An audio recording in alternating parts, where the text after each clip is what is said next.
안녕하세요. 스포츠에라입니다. 사랑하는 구독자 및 처음 보신 분들, 고배당 당첨 인증합니다. 실력으로 보여드렸고 어디 누구보다 정확한 정보와 조합으로 매일 무료로 공유해드렸습니다. 스포츠는 매일 있습니다. 비록 매일 맞춘다고 말씀은 못 드리지만 결국 이번처럼 또 한 번 당첨 나옵니다. 조합은 매일 무료로 공유해드리니 함께 당첨되어 우리은행 같이 갑시다. 첫 번째 경기 헤이렌베인 대 페예노르트 분석 시작해보겠습니다. 헤이렌베인은 펠트만 감독 체제에서 공격적으로 밀어붙는 컬러가 확실한 팀이다.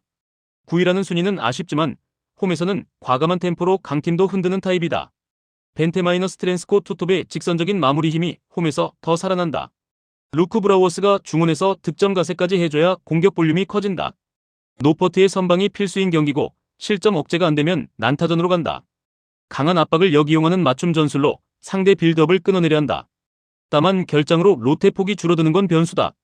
결국 홈 분위기 초반 기세로 페예노르트의 누수 라인을 흔드는 게 핵심이다. 페예노르트는 우승 경쟁팀답게 기본 전력과 조직력이 확실히 위다. 황인범이 중원에서 템포 조절과 킬패스의 시발점 역할을 맡는다. 우에다의 마무리, 팀버의 저돌적 전진이 상대 블록을 부수는 핵심 루트다. 원정에서도 점유를 가져가며 상대를 가둬두는 운영이 기본 플랜이다. 다만 결장자 리스트가 너무 길다. 핵심급 결장 비중이 크면 평소의 압도적 파괴력은 떨어질 수밖에 없다. 그래서 공격이 막힐 때 한 번에 강제로 여는 힘이 평소보다 약해질 수 있다. 침착하게 실점만 피하며 운영해도 승점은 챙길 수 있지만 정배 메리트는 낮다. 전력 자체는 페예노르트가 위지만 지금은 누수 때문에 정배 신뢰도가 떨어진다. 헤이렌베인 홈은 까다롭고 초반 템포가 올라가면 원정팀이 말릴 수 있다. 페예노르트가 점유를 잡아도 마무리 쪽 완성도가 평소만큼 안 나올 가능성이 있다. 결국 헤이렌베인이 홈 에너지로 한 골은 만들고 페예노르트도 한 번은 응수하는 그림이 자연스럽다.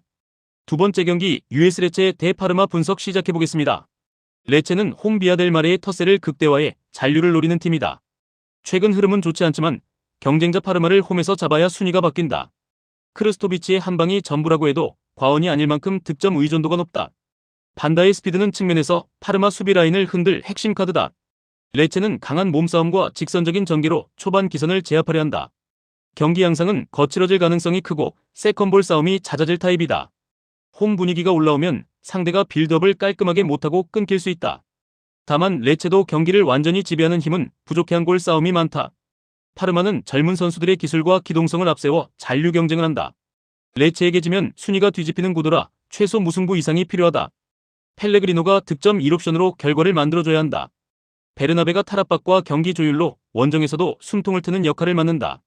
무리하게 라인을 올리기보단 수비 밸런스를 유지하며 역습을 노린다. 레체가 초반부터 거칠게 나오면 파르마는 침착한 탈압박이 핵심이다. 원정 기복이 있어도 전개 완성도 자체는 레체보다 매끈한 구간이 있다. 결국 서로 장단점이 뚜렷해서 한방 마이너스한 방 교환 구도가 잘 나온다. 전력차가 거의 없는 팽팽한 매치업이다. 레체는 홈 피지컬, 파르마는 기술 전개에서 강점이 갈린다. 레체가 분위기를 타면 파르마가 고전할 수 있지만 파르마도 베르나베가 풀어낼 카드가 있다. 승부를 가를 결정적 한 끗이 애매한 경기라 승점 나눔 확률이 높다. 전체적으로 무승부 접근이 가장 자연스럽다. 세 번째 경기 라요 바에카노 대 마요르카 분석 시작해보겠습니다. 라요는 전방 압박과 기동력이 좋은데 실무가 말해주듯 마무리가 아쉽다. 발예카스는 좁고 관중석이 가까워 원정팀이 호흡하기 힘든 환경이다. 팔라손의 왼발 슈팅 키패스가 공격의 핵심이며 전개가 그에게 모인다. 드 프로토스의 활동량, 알바로 가르시아의 속도가 전방 압박 후 전환에서 중요하다. 홈에서는 초반부터 강하게 몰아붙여 난타전을 유도하려는 성향이 있다. 다만 결장 불투명 이슈가 있어 전개 완성도가 떨어질 수 있다. 라요가 라인을 올리면 뒷공간보다 더 큰 문제는 세트피스 대응이다. 결국 득점보다 먼저 실점하면 경기 플랜이 꼬일 수 있다. 마요르카는 수비 후 역습, 실리 축구가 뚜렷한 팀이다. 원정이 약해도 라요를 잡으면 순위를 뒤집을 수 있어 동기부여가 있다. 무리키의 제공권은 이 경기에서 가장 확실한 한방 루트다. 롱볼을 머리로 떨궈주고 세트피스로 마무리하는 단순하지만 강한 패턴을 쓴다. 점유율을 내주고 박스 근처에 벽을 세운 뒤 기회를 기다릴 것이다. 다만 중원에서 계속 끊기면 무리키에게 공급이 끊겨 공격이 멈춘다. 수비적으로는 단단하지만 먼저 실점하면 플랜 B가 제한적이다. 그래도 이 매치업에선 무리키 헤더 한 번이 승점을 만든다. 라요 홈 에너지 vs 마요르카 무리키 제공권의 상성이 팽팽하게 맞물린다. 두 팀 모두 무승부가 많고 좁은 경기장 특성상 중원 난투전 가능성이 크다. 라요가 몰아쳐도 마요르카는 박산에서 버티며 세트피스로 맞받아칠 수 있다. 결국 결정력 한 끗이 애매한 경기라 승점 나눔이 가장 자연스럽다. 전형적인 진흙탕 무승부 그림이다. 네 번째 경기 텔스타 대 아약스 분석 시작해보겠습니다. 텔스타는 승격 후 생존 본능으로 버티는 팀이고 전력상 최악 체급이다. 홈 인조잔디와 바닷바람 같은 환경 변수로 상대를 괴롭히는 데는 능하다. 브라우어 마이너스 에틀리가 득점을 책임지고 있지만 결정력 부담이 크다. 기본 플랜은 템백에 가까운 극단적 수비로 실리 확보에 가깝다. 공격 전개 자체가 단조로워 한번 막히면 다시 기회 만들기 어렵다. 수비 숫자를 늘리면 순간적으로는 버티지만 세컨볼 대응이 늦어질 수 있다. 환경 변수로 흐름을 끊더라도 전력 차이를 메우긴 쉽지 않다. 결국 초반 0-0 유지가 최대 목표다. 아약스는 리빌딩 성적을 동시에 가져가며 3위를 달리는 팀이다.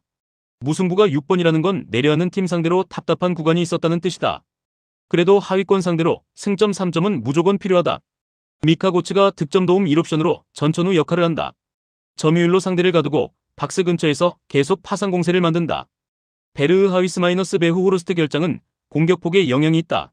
하지만 전체 전력차가 너무 커 운영 자체가 흔들릴 가능성은 낮다. 결국 득점만 일찍 열리면 대승 루트도 충분히 나온다. 전력차가 하늘과 땅이고 텔스타가 내세울 무기가 환경 변수뿐이다. 아약스가 내려앉는 팀에 고전하는 경향이 있어도 이 경기는 급이 다르다. 선제골이 나오면 텔스타는 플랜이 무너지고 추가 실점이 급격히 늘 수 있다. 아약스는 점유율을 오래 가져가며 실점 리스크를 최소화할 수 있는 팀이다. 승패는 크게 흔들릴 이유가 없다.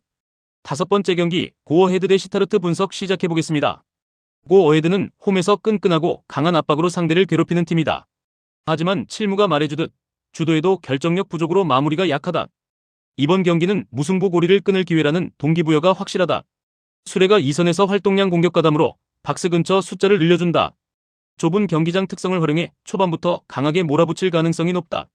다만 결장자들이 있어 압박 강도와 전개 퀄리티가 떨어질 수 있다. 선제골이 늦어질수록 조급해지며 오히려 역습을 허용할 위험이 커진다. 결국 한 골 싸움으로 갈 확률이 높은 팀이다. 포르투나는 거칠고 직선적인 축구로 이길 땐 화끈하게 이기는 팀이다. 원정 성적이 들쭉날쭉하지만 최소 승점 1점은 목표로 할 수 있다. 카이시에르 하위스가 득점 핵심이고 글라돈의 침투도 변수다. 점유율을 내주고 두 줄 수비 뒤 롱볼 역습으로 실리를 노릴 가능성이 크다. 다만 결장자가 많아 스쿼드 운영폭이 꽤 줄어든다. 수비적으로 버티는 건 가능해도 공격에서 한 번에 치고 나가는 힘이 약해질 수 있다. 그래서 리드를 잡기보단 0-0 혹은 1-1 그림을 선호할 가능성이 크다. 경기 흐름은 홈팀이 잡아도 결정력 한 방에 흔들릴 수 있는 매치업이다.